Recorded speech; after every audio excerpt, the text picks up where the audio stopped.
MCC सम्झौता राष्ट्रघाती छ भनेर जान भई पनि उनीहरूले यो सम्झौतालाई जसरी पनि संसदबाट पारित गराउन खोजिरहेको कारणले गर्दा आज हामी सरकारलाई एउटा सांकेतिक खबरदारी गर्नका लागि व्यङ्ग्य गर्नका लागि यो हाम्रो मगन्ती सरकारलाई कहिले पनि पैसाले नपुग्ने हाम्रा नेता हाम्रा तपाईको चाहिँ अगुवा भनाउँदाहरूलाई हामीले एक रुपैयाँ 5 रुपैयाँ 10 रुपैयाँ जति सकिन्छ उठाएर हामीले अब दान गर्नुपर्छ भन्ने एउटा सन्देश लिएर हामी यहाँ धरानको भानुचोकमा उपस्थित भएका छौँ। आदरणीय दाजुभाइ दिदीबहिनीहरू, एमसीसी मिलेनियम च्यालेन्ज कर्पोरेसन यो कस्तो सम्झौता हो भन्ने बारेमा हामी तपाईले बुझ्नु जरुरी छ। विश्वका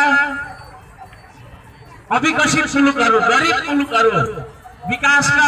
दौडमा पछि परेका मुलुकहरूमा आर्थिक सहयोग दिन्छु भन्ने प्रलोभन देखाएर आधारभूत आवश्यकता खानेपानी, बिजुली बत्ती, बाटोघाटो, स्वास्थ्य, शिक्षा लगायतका शीर्षकहरूमा सहयोग गर्ने बहाना देखाएर, त्यो आश्वासन देखाएर अमेरिकाले आफ्नो साम्राज्यलाई, आफ्नो सैनिक संरचनालाई विश्वभर फैलाउनका लागि आईपीएस अर्थात इन्डो पेसिफिक स्ट्रेटेजी अन्तर्गत सारेको एउटा मिठाई देखाएर तपाईको चाहिँ केटाकेटीलाई फकाउने, एउटा बल्छीमा चारो उनेर माछा पार्ने किसिमको चाहिँ यो एउटा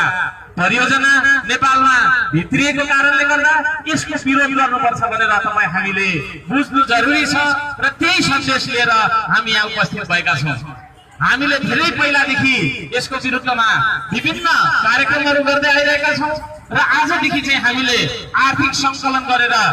प्रदेश सरकारको अर्थ मन्त्रालयमा बुझाउने गरी यो एउटा